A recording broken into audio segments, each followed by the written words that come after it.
live free session hosted by TalentSprint. And in this phase, as you all are aware, we are looking at SSC CGL examinations, right? Most of you are already aware that this exam is scheduled to take place on May 8th and 22nd. That's Sundays, about 6 weeks to 8 weeks, 1.5 to 2 months from now. So if you haven't started preparing, then I think there's not enough time left for you to prepare a whole lot of things. And I'm sure you're aware of the pattern as well when it comes to the exam, right? So tier 1 exam is what we're focusing on right now. You must be aware that we have 4 sections: general intelligence and reasoning, general awareness, English comprehension, and quantitative aptitude, right? So each section about 50 questions each. So that's 200 questions, 200 marks in 2 hours. So there's a lot to solve and work out in just 2 hours. And if you're not familiar with, the strategies and the techniques and concepts, it becomes a little more challenging. But not to worry. That's exactly why we're here to guide you. And in today's session, exclusively, we will be looking at the English section of it, English comprehension section of it. We'll be looking at last year's paper, 2015 paper. And let's do a quick analysis first of the paper, try and understand what are the different types of question types and how have they divided the 50 questions, post which we'll probably look at a few or some questions from 2 or more question types based on the time that we have. So if you look at last year's question paper, I've just randomly picked one question paper. You have about 5 questions on spot the error, otherwise called as finding errors. You have 10 questions on sentence improvement. You have about 2 short passages with 5 questions each. That's again totals up to another 10.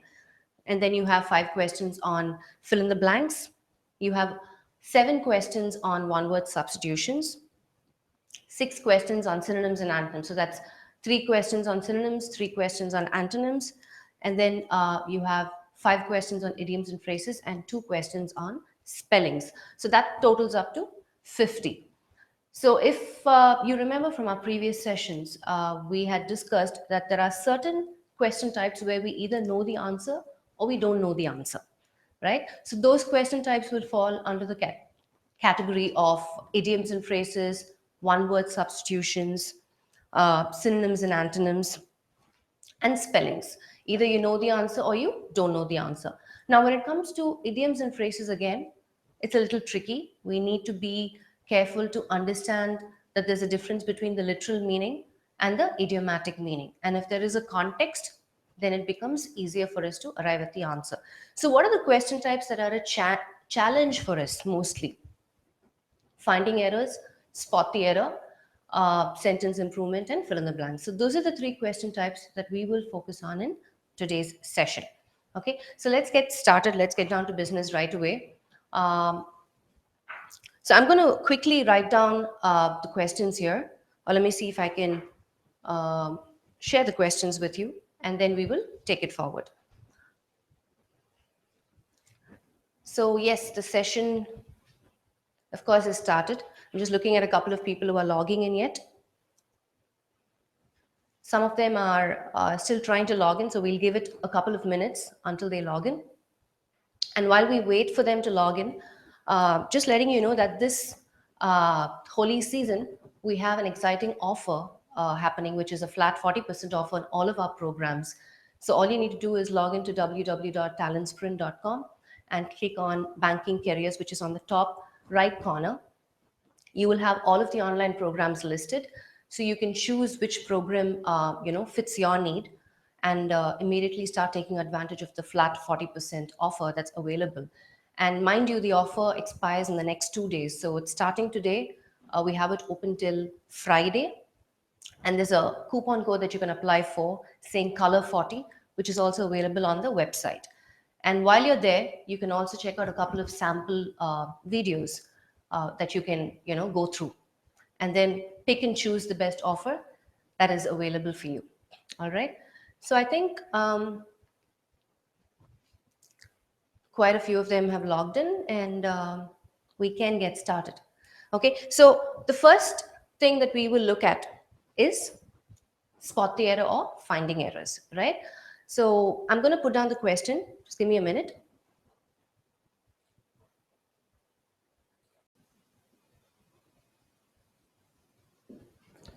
So that's the question for you. Hope you're able to see that. Let's quickly read through the question that we have in front of us. So we have finished our work 3 hours ago and have been waiting for you since then. And these are the options. So basically, let me quickly read the directions.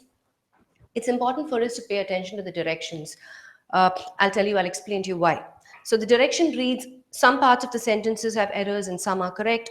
Find out which part of a sentence has an error and corresponding to the appropriate correct option. If a sentence is free from error, corresponding to no error option. So basically they're saying is some parts in the sentence are correct and some one part is incorrect, which we need to find out. Now, we can tend to make a silly mistake here. If you look at the options, it's not in the order in which the question appears. You don't have option A saying, we have finished our work. Option A starts with 3 hours ago and have been waiting. So just a mental note for us to keep in mind while we are identifying the answer, right? It's not in the same pattern in which the question is. It's a little jumbled, the options. So keep that in mind. Now, there is a clue phrase in the sentence. Can any one of you identify what the clue phrase is? Which will help us identify the right answer. So let's look at answers. So Raj Kumar says it's option B. And I know why he said, sorry, option B, because I just explained, right? That is a mistake that we tend to make. We think it's in the same order in which the question is, but it's not. Some of you are saying, yeah, Rajkumar again is given us the clue phrase, which is 3 hours ago, right? So great. So I have, some of them are saying option C, right? And then I have a couple of them saying option A as well. So let's look at, okay, Prasenjit says C, Swati says C, Bhaskar says B. Okay, so let's quickly try and analyze this question just to make sure we have the right answer. So 3 hours ago being the clue phrase, which means we're talking about an action that has completed in the past, right? Now have finished, what tense is this? It's a present perfect tense, right? Now, what is the function of a present perfect tense? A perfect tense is when the action started sometime in the past and it is continuing up till now. So we have a very clear clue phrase saying 3 hours ago, which means the action is not continuing up till now. So why do we need a perfect tense here? We don't need that, right? So all we need to do is delete have, and the right answer would be we finished our work 3 hours ago and have been waiting for you since then. If you look at the second clause of the sentence, have been waiting, it's a present perfect continuous, which means from the time we finished our work, we've been waiting for you since then. Here it makes sense to have a perfect tense. It's a perfect continuous tense where they're saying action started sometime in the past, which is 3 hours ago, and we're waiting for you since then till now. Yeah, are you following? So which of the options? Obviously, it is B. So option B is where the first part of the sentence is there. So that's where the error is. And what is the error? We delete have. We just go with we finished because the clue phrase very clearly says 3 hours ago. Right? So some of you have arrived at the right answer. Some of you are not able to. And I'm assuming that those of you who said option A, it's because of that silly mistake, because you thought that option A was we have finished our work, right? I'll take it like that. I just want to make sure if everybody is able to clearly see the board.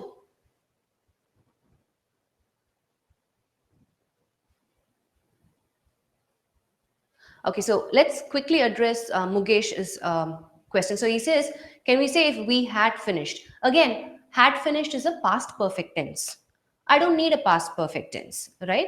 I just need Simple past tense. Again, the clue phrase very clearly saying 3 hours ago. Action completed in the past. So Sridhar and Lakshya has said it's clear, so I'm going to go with that. Okay, let's move on to our second question. So before we move on to our second question, quick refresher. Now, when it comes to question types on finding errors or error detection, we all know that its advantages if we are familiar with some grammar construction, right? On tenses, right? So if we know a certain concepts regarding grammar and certain rules, it becomes easier for us to quickly arrive at the answer.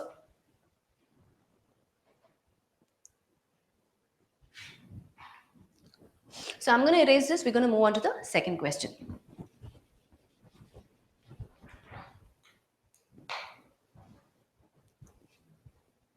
Oops.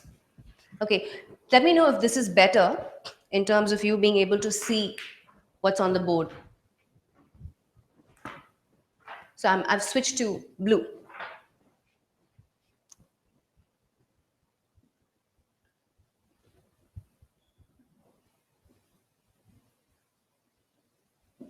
All right, so here's our question.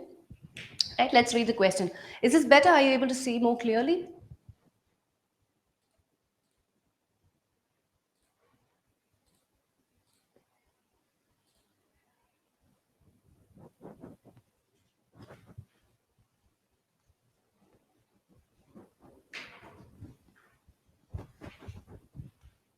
Okay, Akshay says more clear. Yes.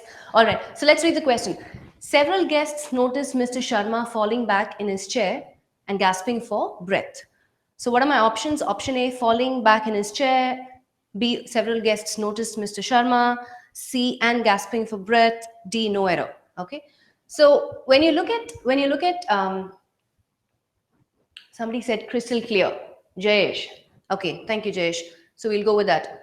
Rajkumar has already responded to this question. He's on fire, holy today. Okay, so he's saying no error. Okay, but Muhesh is saying B. Shalini is saying A. Somebody is saying C. Answer is C. Most of you are saying B and C. Let's quickly look at it. All right. Now, what do we have? Let's go option by option. A, falling back in his chair. As an option, as that particular construction, that phrase, doesn't seem like there's any error. But before we look at the options, let's look at the question itself. Several guests noticed what? I know noticed is the action verb, right? The action word, the verb. What is happening? Mr. Sharma is falling back in his chair and gasping for breath. Now, in terms of, there's something called parallel construction, which means I need to ensure that there is proper balance when there are two or more verbs, action words in the sentence. Apart from the main verb noticed, there is some other verbs in the sentence, right, which is falling and gasping. If you look at it, both are in the continuous tense form, ing form. So in terms of parallel construction, this is correct. So I don't have a problem with the second half of the sentence. What's happening? Mr. Sharma is falling back in his chair and gasping for breath. Now, let's look at the first one. Most of you have said B, and some of you have said C. So, whoever said C, out. There's nothing wrong in that. I think a couple of you said A. There's nothing wrong in that as well. So, let's focus on B, those who said B. Several guests noticed. Now, notice is in the past tense form. So, let's say you're reporting this incident to one of your friend, right? So you were at this place, you saw Mr. Sharma falling in his chair and gasping for breath, and that you're narrating this incident to another friend, that you're reporting it, right? So what's wrong in saying so and so person? So several guests notice, because you're reporting this happened in the past tense, right? It's over. So in terms of that sequence, several guests noticed is absolutely correct, right? If I also say several guests notice without the D, several guests noticed Mr. Sharma falling back in his chair and gasping for breath. That also is correct, right? Several guests noticed. So you're looking at him right now. I saw Mr. Sharma falling back in his chair and gasping for breath. It's happening in the present tense. The only time this phrase will be wrong is when I add an S here. Several guests notices Mr. Sharma falling back in his chair and gasping for breath. Can somebody tell me why? Can somebody tell me why?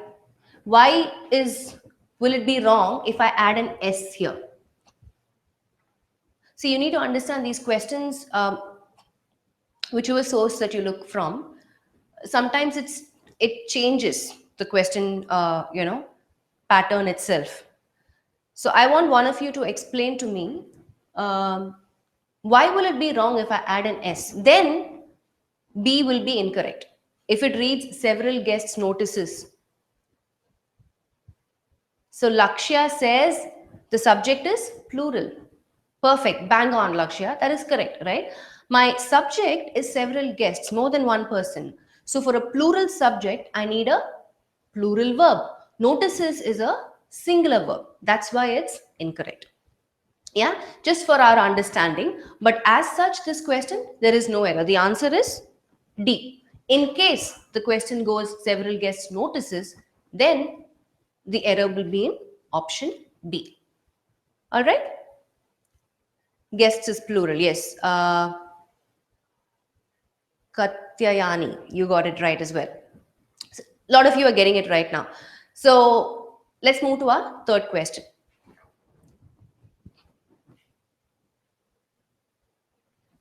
Yeah, clear?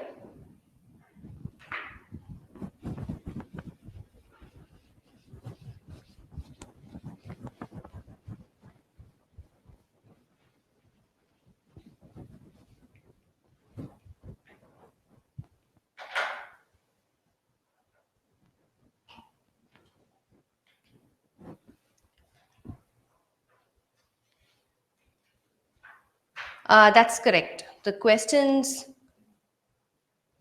are from 2015 paper, this one that we're looking at right now. Moving on to the third one.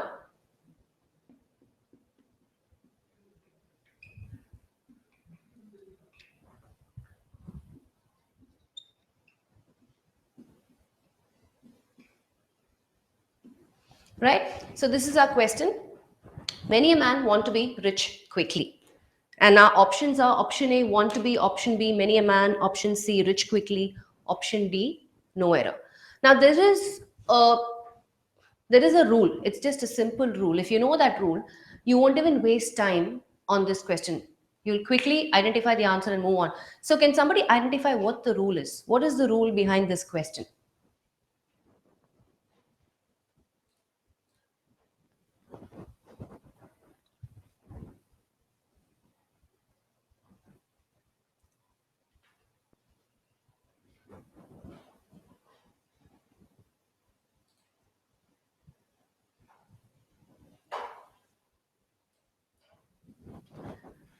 So most of you are saying option B. Okay, if it is option B, Rajkumar has given me a response. Most of you are saying option B. And Rajkumar says, Deepthi says S should be added for singular. Rajkumar has said a man, so singular.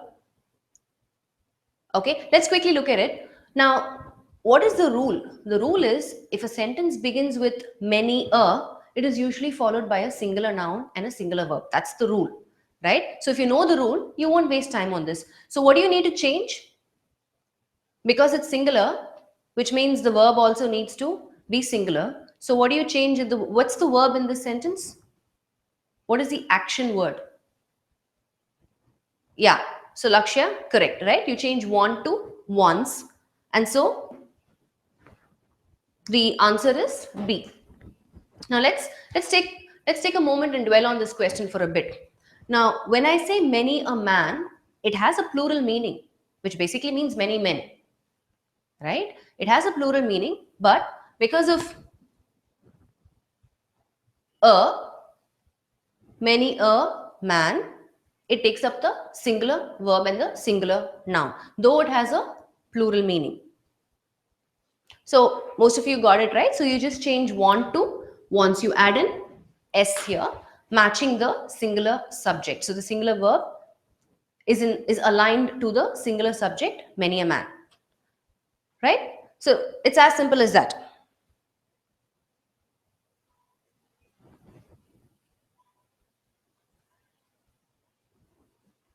Can we move to the next question? Supreet says problem in many a. I'm sorry. The right option would be A, not B, because many a man is fine. Wants to be rich is where the error is, right?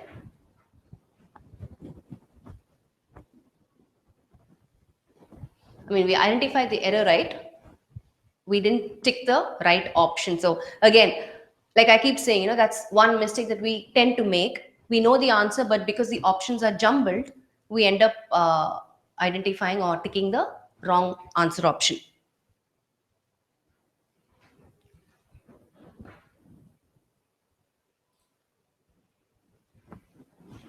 Yes, Mugesh, you're right. Let's move on. Next question.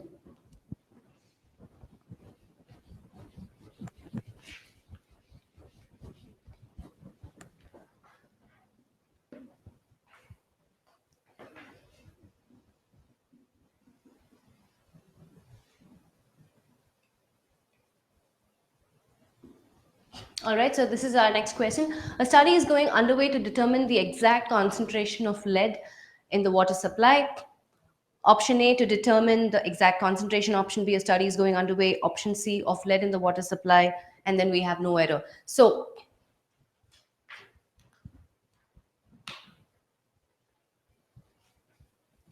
some of you are saying, I think it's answer D, no error. Any other responses? Option B, it should be the study. So instead of saying a study, you're saying it should be the study. Okay, let's address that quickly because somebody brought that out, right? Now, when I use the definite article, I'm very clear about, what do I say? There's some background information already presented about that study. That's when I use the study because I'm referring to that study. Now, here it's a standalone question. I don't know what is the specific study, right? Some study is going on to determine so and so.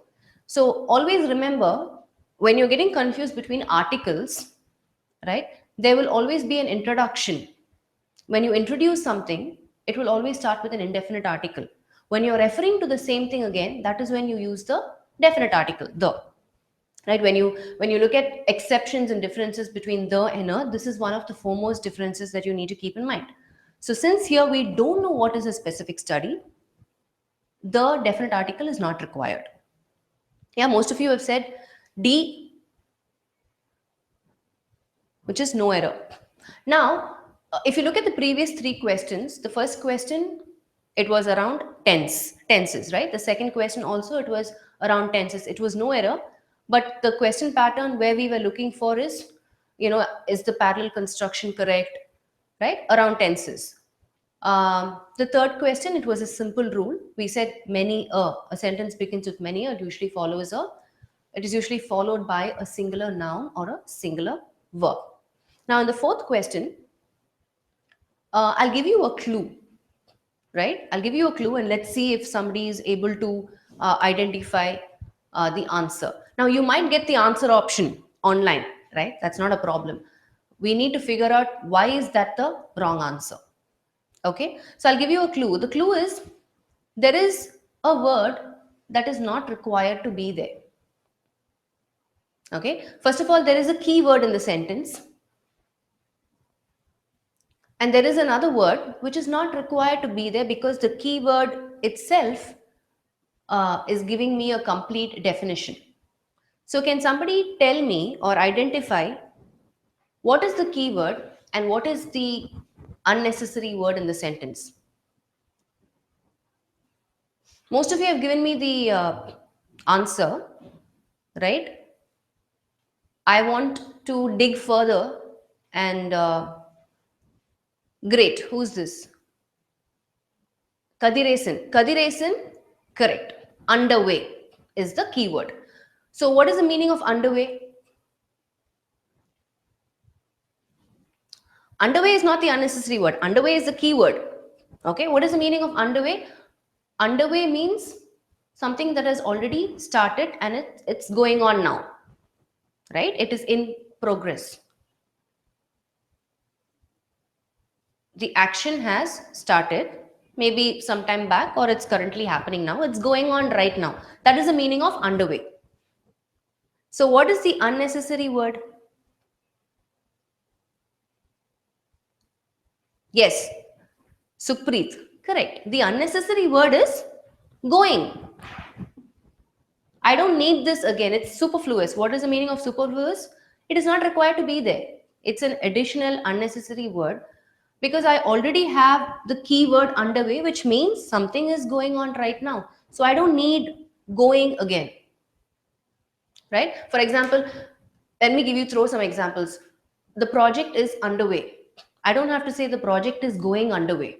The project is underway means it is already happening. It's happening. It's going on right now. So I don't need this unnecessary word going when underway itself is giving me the meaning that is required to complete the sentence. So where is the error? The error is in B. Some of you said B, but you were unable to explain why it was an error, right? So one other thing that you need to look out for finding errors is superfluous language. There will be some unnecessary words which are repetitive in meaning. I don't need that. I need to remove those. So look for superfluous words in sentences as well to identify the right answer option. Clear? Sahasa? Yes, going. Yeah, we figured that out.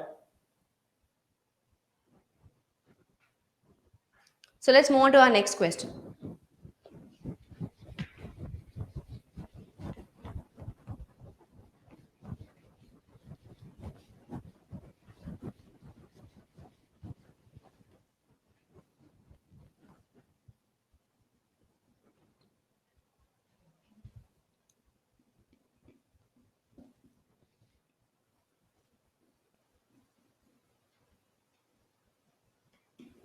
All right, so here we are, the fifth question. The Russian ambassador's whereabouts is not known to anyone. Okay, the options are option A, whereabouts is, option B, not known to anyone, option C, the Russian ambassadors, and then we have no error. So let's break it out. The Russian ambassador's whereabouts is not known to anyone. So any word that is standing out, any word that you don't understand the meaning. A lot of you have said A. What is the meaning of whereabouts?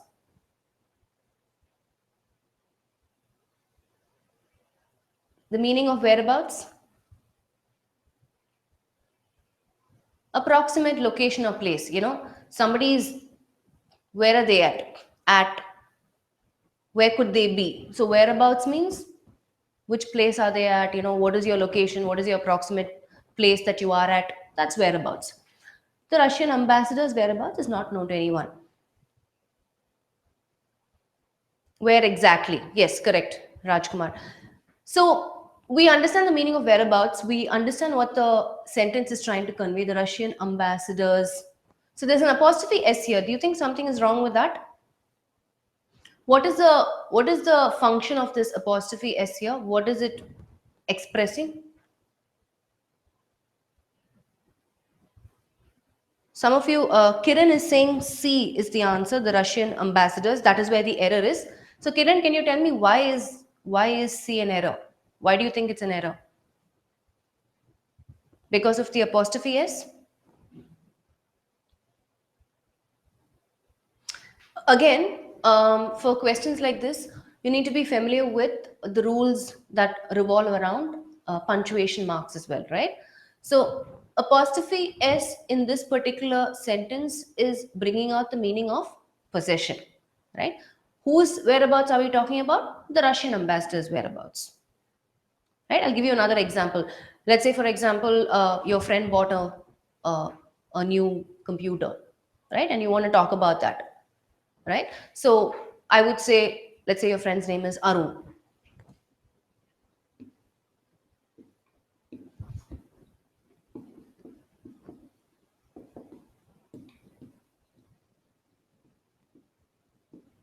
right? In that sentence, Arun's computer is brand new. So what is again the function of that apostrophe s there? It's talking about possession. Whose computer? Arun's computer. So in that order, the Russian ambassador's whereabouts is accurate, right? There is no error. It's talking about his whereabouts, right? So when you understand, there's no need for you to, as much as it's important for us to identify which part has the error, we also have to be knowledgeable enough to know when there is no error and not waste time on a question. No, not necessary that every question will have an error, right? In the 5 questions that we saw, 2 of them have no error at all. So you need to be knowledgeable to not waste a lot of time on a particular question when there is no error at all. So just how can you do that? Look at the question, look at the keywords, understand the meaning, pay attention to action words, pay attention to apostrophes, look at if there are any pronouns, related pronouns, are they appearing correctly, accurately, move on to the next question, right? So in the 5 questions that we've looked at, this again, the answer is no error, right? There's absolutely no error here in this sentence. So in the 5 questions that we've looked at, a little bit knowledge on tenses, a little bit knowledge on just simple rules, the question that we looked at, many a, and then punctuation marks as well. It plays, an important role. Also, superfluous languages, words that are not required, words that are just adding space and is very repetitive in meaning, right? Out of these 5 questions, we looked at almost 3 to 4 concepts, right? Need to keep that in mind. So the more you practice on finding error question patterns, is more you will learn new concepts and new rules if you're not already familiar with them. So that's how you learn. So every question will have a new concept, every other question will have a probably a new rule that you need to apply or learn. Yeah. Um, let's move forward. We've looked at 5 questions from Spot the Error. We'll go ahead and spend some time on sentence improvement. Sentence improvement, I would say, again, is a variation to Spot the Error, right? In sentence improvement, basically, a couple of words are underlined and then there are options given. So you'll have to look at the options and see if you can improve the underlined phrase or not. That's the directions, right? So basically, they're asking you to focus on the underlined phrase, look at the options and see if there's anything that you need to change or leave it as it is. So let's look at a couple of questions from there.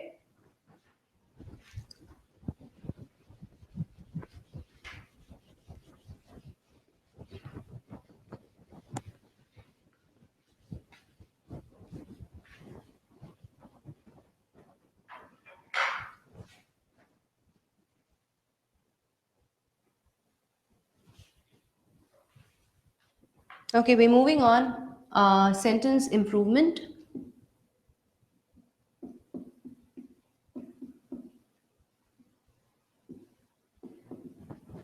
Somebody's asking the first question. Muhesh, is that you? The first question in finding errors, which was we have finished our work 3 hours ago. Is that the one? Okay, quickly for Muhesh's sake, if that's the question that you're asking, Muhesh, basically we looked at the clue phrase. We looked at, we understood that the action, was completed in the past and we didn't need a perfect tense. Have finished is a present perfect tense. We didn't need that. So we just striked out the have and the answer was we finished. And that appeared in the second option, if I'm not wrong. Okay, Muhesh, correction, 5th question. Last question again. Yeah, we're just talking about um, you figuring out options or errors pertaining to punctuation marks. So don't get stuck in this particular question. The Russian ambassador's whereabouts is not known to anyone. The punctuation mark is accurate, expressing possession. It's talking about the Russian ambassador's whereabouts, so there was no error. Yeah. Let's move on to sentence improvement. Let's look at a couple of questions from that as well. I'm just going to write down the first question.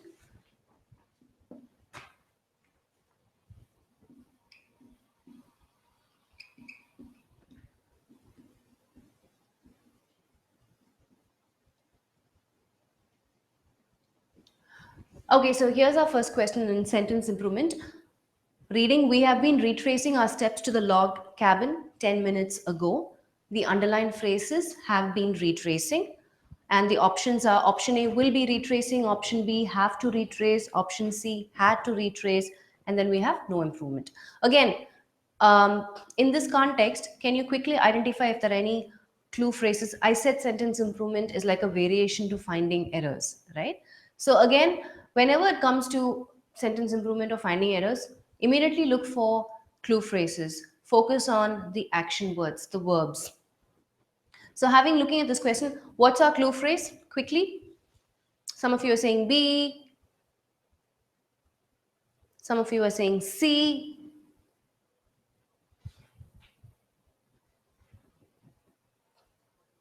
Yes, Rajkumar, correct. So our clue phrase is 10 minutes ago, which means what? It's very clear.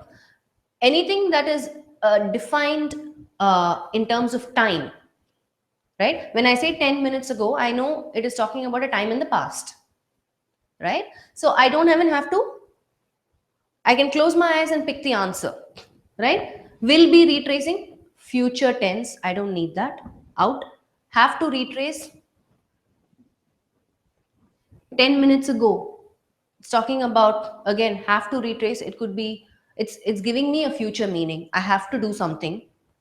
Had to retrace, right? This is the only option that's in line with our action in the past. We had to retrace our steps to the log cabin 10 minutes ago. So the answer is C, right? So quickly, questions like this, look for clue phrases, identify the answer, move on to the next question, right? Let's move on to the next question.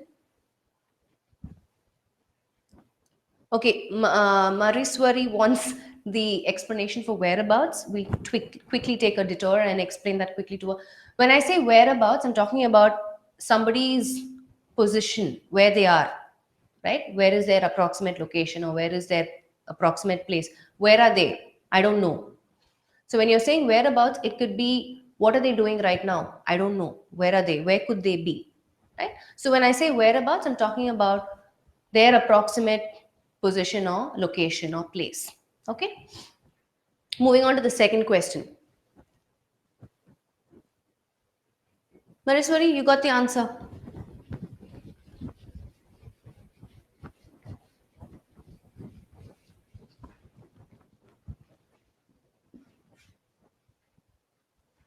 Okay. Second one.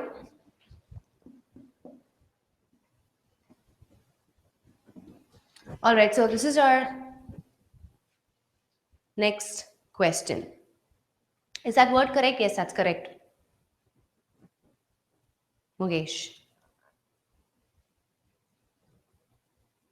Yeah, somebody's given an example of whereabouts, which is correct. Let's move to this. He could not be able to think logically because of his illness. Let's underline the phrase could not be able. Yeah, that's the underlined phrase. And what are my options? Option A cannot be able. Option B can be unable. Option C was not able. Option D no improvement. Now, in this question type, apart from you giving me the answer option, can you also tell me and explain to me why? Can you also tell me and explain to me why that is, we should replace this sentence? It's like a little rule. It's like a very simple rule. So let's see who's able to give me that rule. What is the rule behind this, identifying the right answer option? So Venkatesh says option C. Muhesh says option D, no improvement, everything is fine as it is. Let's wait for some more responses.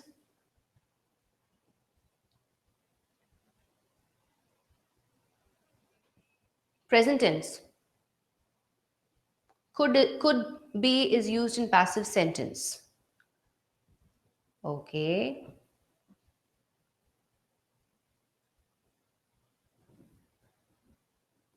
Which is not the rule that I was looking for. In this particular context, what's the rule? Could is superfluous, answer C. Could not is also mean able. Who is this? Supreet. Very right, right? You're correct. Now, if you look at could is nothing but the past tense of can, right? What is the meaning of can? Can expresses ability, right? I can lift this table. I can lift this computer, which means I am able to do it. So, what is superfluous? Somebody said something is superfluous, which is correct. What is superfluous? Right? Because I already have able. So I cannot combine can with able because can by itself gives me the meaning of ability. So if you look at my options, what can I eliminate quickly? Option A, out, cannot be able. Option B, out, can be unable. So can is combined with, this is a negative form of can, right? It's combined with able. Can is again combined with able. I can't do that. Some of us do this mistake even when speaking. I can be able to come to your house. Incorrect, right? You either say I can come to your house or I'm able to come to your house. Right? We normally don't use I'm able to come to your house. We say I can come. No problem, I can come. I can make it to the movie. No problem. So you don't say I can be able to come to the movie. Incorrect. We don't realize that. So that's a simple rule that you need to keep in mind. Okay?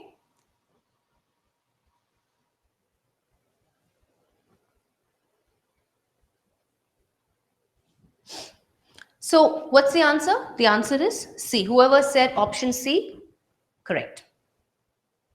All right. So he was not able to think logically because of his illness. All right. So remember that in mind because it's been used while we speak, you think it's acceptable and it's right, but it's not. Yeah. So keep the rule in mind. Let's move on to the next question.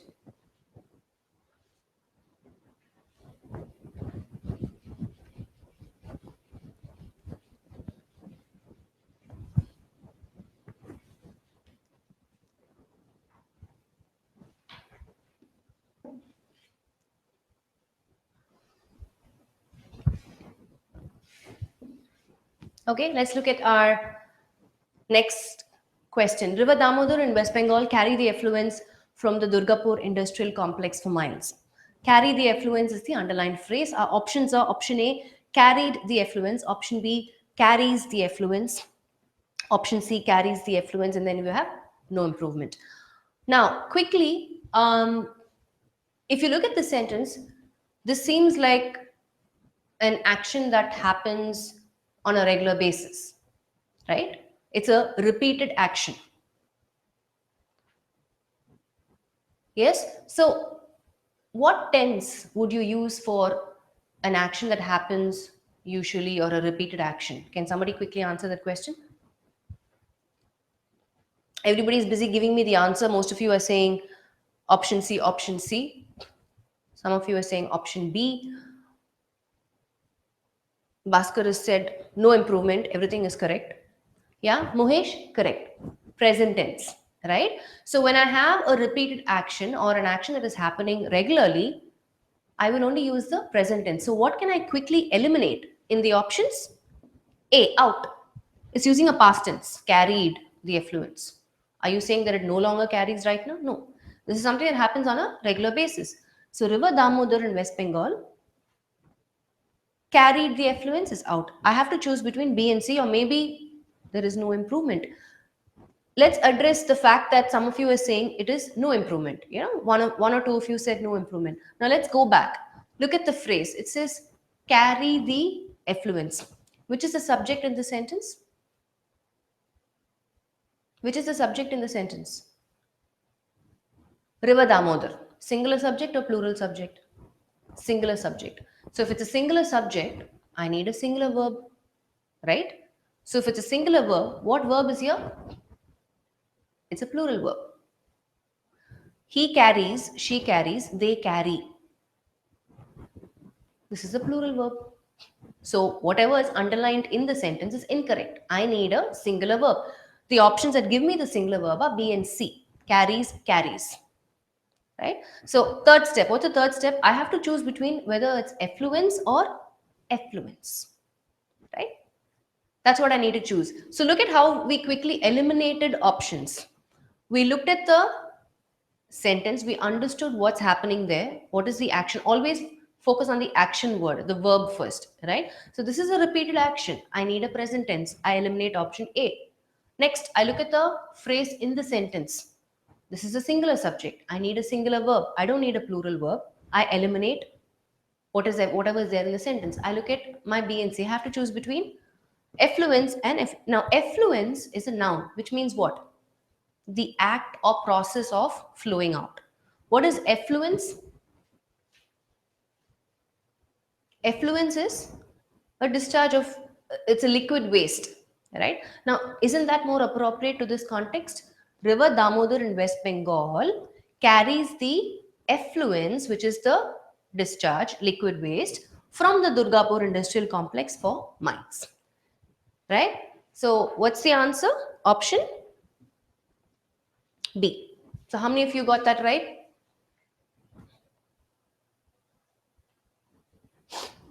Okay, understanding? So quickly in this sentence itself, we've applied three concepts. Concept one, tense. Concept two, subject verb agreement. Concept three, vocabulary. What is the right word choice? Effluence or effluence, right? Okay, Taran got the answer right. Good. Let's move on to the next question.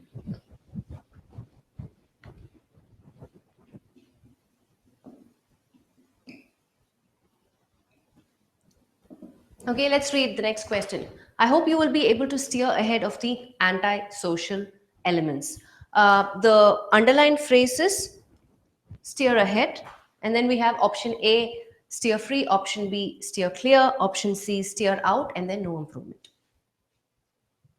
Okay, so let's look at um, what should we eliminate, what should we retain, and let's look at the underlined phrase. It says steer ahead.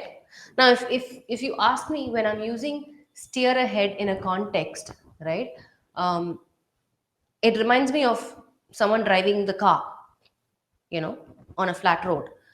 uh, I mean on the road. So when you say steer ahead, you're probably telling them to, keep the steering wheel straight ahead and just drive. That's the meaning that's coming to me when it's steer ahead. Now, is that the right phrase to fit in this context? I don't think so. I hope you will be able to steer ahead of the antisocial elements. Antisocial elements here again is something negative. We are addressing about something negative. So I hope you will be able to, you obviously don't want this person to have to do anything with antisocial elements, right? So you probably want them to kind of avoid or stay away, right? If that is the case, let's look at our options. Option A, steer free. Option B, steer clear. Option C, steer out. Now, there is a concept in this question. Can somebody identify what the concept is quickly? Kiran says it's C. Okay, some of you have said C. Most of you are saying no improvement. Let's see who's going to give me the answer saying. So Venkatesh says, yeah, C, steer out. I don't know. I want the concept. There is a concept in this. If you look at the options, there is one option which will tell you what the concept is. Who will give me that answer? I'll give some time, 30 seconds. If nobody comes back with the answer in 30 seconds, then I'll give the answer.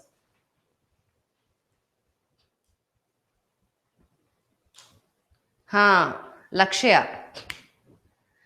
So Lakshya says steer clear is an idiom, which is correct, right? If you want to avoid someone or something, the idiom is steer clear, right? We saw what idioms are, and which is the right answer, by the way.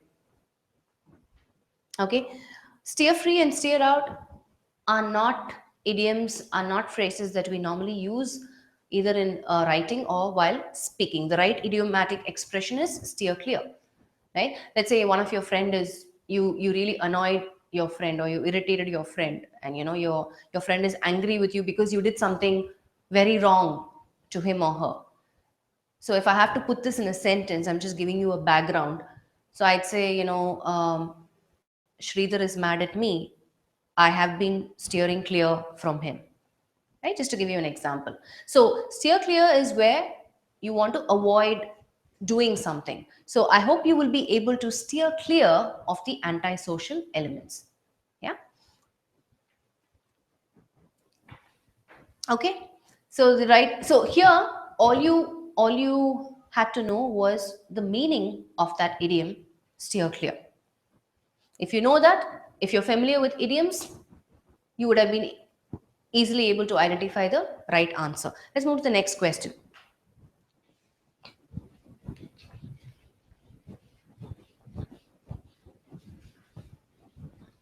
Always remember, when it comes to idioms, we cannot segregate the words in the idiomatic expression. We need to look at it as a whole.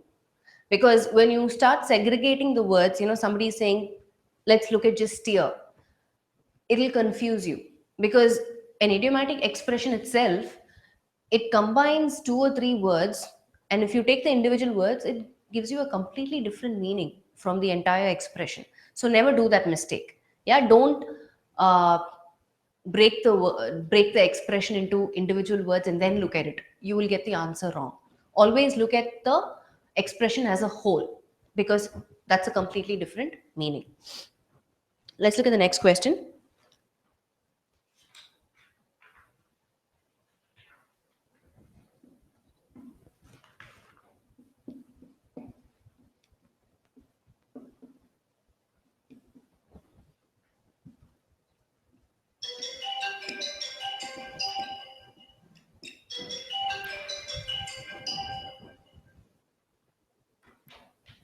Sorry about that.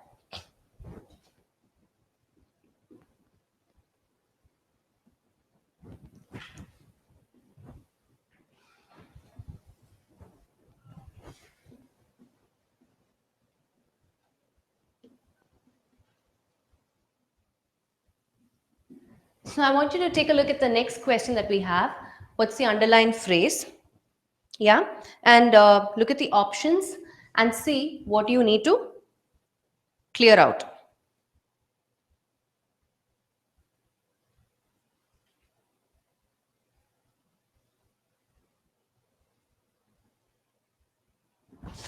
So I was struck by his singular appearance. The underlined phrase is struck by his singular appearance. We have options: struck by, now he singularly appears. Option B, struck by his single appearance. Option C, had stricken his single appearance. Option D, no improvement. So let's quickly look at what do we have here? What should we is the sentence as it is correct, or do we have to change anything? What can we quickly eliminate from these options?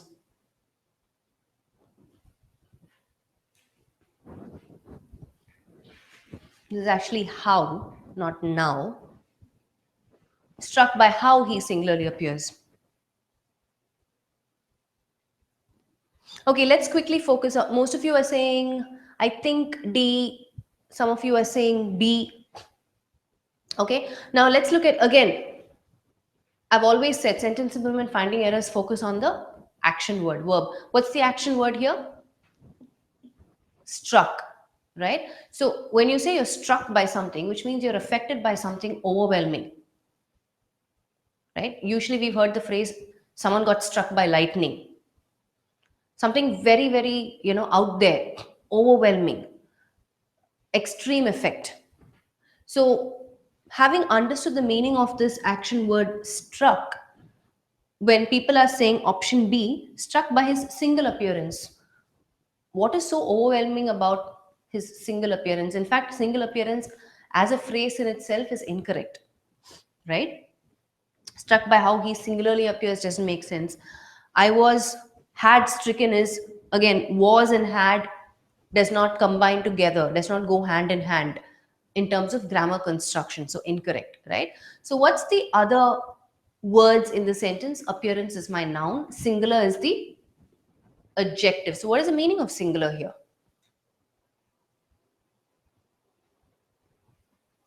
What's the meaning of singular? Singular in this context means unique, odd, right? Something unusual or something extraordinary. These are the meanings of singular. So when I'm saying I was struck by a singular appearance, either something extremely unusual or odd or different about this person's appearance, so I was struck by it. Something extraordinary about it, so I was struck by it, makes sense. So what's the answer? No improvement. I don't need to change anything, because if I understand the action word struck and I look at the sentence as such, the meaning that it conveys, right? Some of you have come back and said B is the answer. Again, like I said, don't rely on sources where the answer is. Try and understand what is the meaning that the sentence is conveying, and then take it from there. Okay? Are you following? Yeah, for some people who's asking what is the meaning of struck, yes, it is the past tense of strike, like how Srinivas has rightly pointed out. Right? This entire context is in the past tense. I was struck by his singular appearance. So the sentence as such is correct. We don't have to make any changes. All right. So we actually almost, you know, running out of time. I thought I'll spend a little bit more time on fill in the blanks, which was the next question type that I wanted to look at. But since we're running out of time, I'm going to close here. Right. Again, for fill in the blanks, again, I want you to, in terms of context, maybe we can do one or two just for you to, you know, to give you an idea. What is it that you need to look for? Let's see.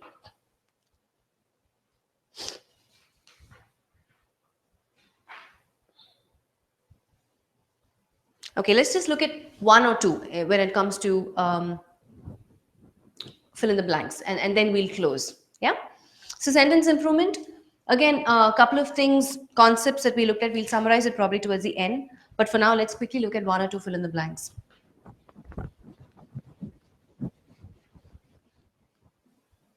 Okay, let's look at this quickly. He will impart no information dash anyone, and then I have four options: from, for, with, and to. Right? So again, what do we focus on? Action word, which is impart. What is the meaning of impart? Impart means to communicate, right? To pass on, to make known. So if I've understood this, I understand the meaning of the verb impart. Now look at my options. There is something common in these options. What are they?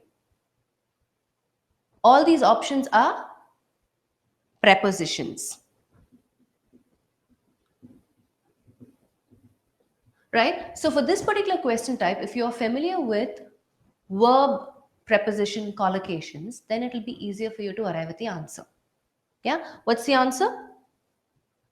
Some of you are saying C, some of you are saying with, some of you are saying to. So I'm getting all different answers, but let's look at what the right answer is. Now, when I say verb preposition collocations, which means this particular verb usually will get attached or be combined with this particular preposition. So when I say impart, you only give information to someone, you impart information to someone or to anyone. So the answer is to, right? So if you need to look at some verbs that usually go with from, you can withhold information from someone. You can borrow something from someone. Withhold, borrow, these are verbs that usually go with from. What about for? You can ask for something. You can apologize for something that you did, right? Ask, apologize. With, you can be dissatisfied with something. You can be angry with someone, right? What about to? You can adapt to something, you can add to something. So if you're familiar with verb preposition collocations, then you will know that this verb impart will mostly or will always go with to. There could be some verbs that can obviously get combined with two or more prepositions, like apologize. You can apologize to someone, you can apologize for something that you did, right? So that verb apologize is getting linked with to and for, two prepositions. So we're going to stop here, right? The answer is two. So again, for fill in the blanks, again, you will have to be familiar with various other concepts and rules, grammar rules, which will make your life easier, basically. You'll arrive at the answer quickly and accurately. Okay, so we've come to the end of the session. Hopefully you'll be able to practice and apply what we've learned today's session in your exam. So continue practicing, and just a quick reminder for you to again take advantage of the 40% offer that we have for all of our programs. You know what to do. Just go onto the website and it'll give you clear instructions on how to go about it. Uh, so all the best and happy Holi. Hello everyone and welcome to TalentSprint. Hope you are all healthy and so is your preparation for the upcoming SSC CGL exam 2016. To add value to your preparation, TalentSprint presents a free live session where we shall discuss the general intelligence and reasoning section of the previous year's SSC CGL exam. Hey guys, welcome to TalentSprint. I'm Avipsa, back again with a few interesting events of the week gone by. Let's take a quick look at the national events first.